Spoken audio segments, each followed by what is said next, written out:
Bryan Johnson wants to live forever. We just want to be strong up till about 110. And those are not the same goal. One is trying to defeat death. The other is trying not to decline. Because here's the uncomfortable truth. If immortality is the new standard, then the rest of us are already behind. Only if you think you're playing the same game. Bryan Johnson has a team of like 30 doctors. He tracks every biomarker, and I think he's building organ clones in a lab right now. While most of us, we're just measuring whether or not we get 7 decent hours of sleep. And whether we have the energy to get through the week.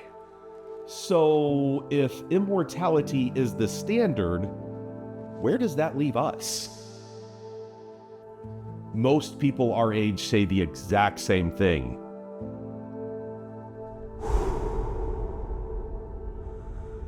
I'm doing okay 50. And we mean it. But okay compared to what? Compared to your parents? Compared to the average? Or compared to who we used to be? We've quietly lowered the standard. And we call that normal. Stiff knees become just getting older. Brain fog becomes just busy. Losing strength becomes just light. Just get through this week. I'll fix it on Monday. Why does my back hurt from sleeping? I used to run on 6 hours. Now I'm wrecked at 8. Is this what 50 feels like? None of this feels like a crisis. It just feels gradual until it isn't. Until it isn't. Immortality is sexy. It grabs headlines and it feels like the future. But it also feels far away. And far away feels safe. If the solution arrives in 2039, skipping the gym today doesn't feel like a very big deal. And that's how the drift wins. Chasing forever is exciting, but keeping your strength, that's boring. It's repetitive. It's going to bed at 9:30. It's lifting the same weight you lifted last Tuesday. It's doing it again next week. Immortality is a moonshot, and moonshots require infrastructure. Bryan is off measuring brain scans and cellular age. What you really need to know is if your grip strength is holding and if your heart can handle stairs. Bryan's life is built around protocol. It's a full-time system, and I guess that's the point. If it takes a lab and a team to maintain that level, then copying it isn't the strategy. Capability? That's just maintenance. And maintenance doesn't go viral. You don't wake up one day and lose your independence. You trade it. In small exchanges. Missing a workout here and there, extra dessert, one more, I'll start on Monday. Your body doesn't collapse, it adapts to exactly what you demand from it. And when you demand less, it gives you less. That's the part nobody feels.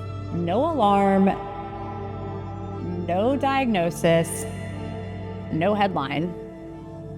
Just a slow narrowing of your world. Until one day, you realize that something that used to be easy isn't. 2039 sounds far away. It's not. It's 13 years. That's your middle schooler heading off to college. One knee surgery into the next one. And your body doesn't pause while you wait. It's listening. It's listening to what you give it. Or what you withhold.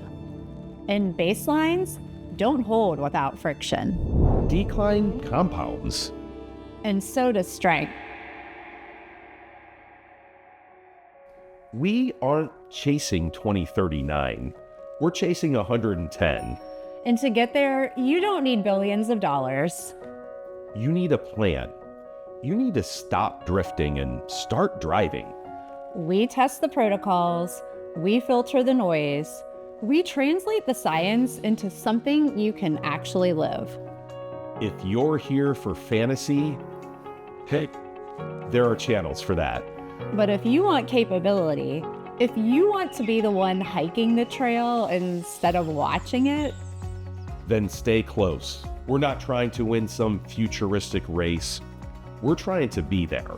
for the hike, for the conversation, for the moments that still matter when the noise is gone. I don't need forever. I need to be capable long enough to use the time I get. And if better tech shows up in 2039, great. That's the standard. And if you're serious about protecting that standard, You need to know the 5 metrics that actually predict whether you stay strong or slowly drift. that video starts right here.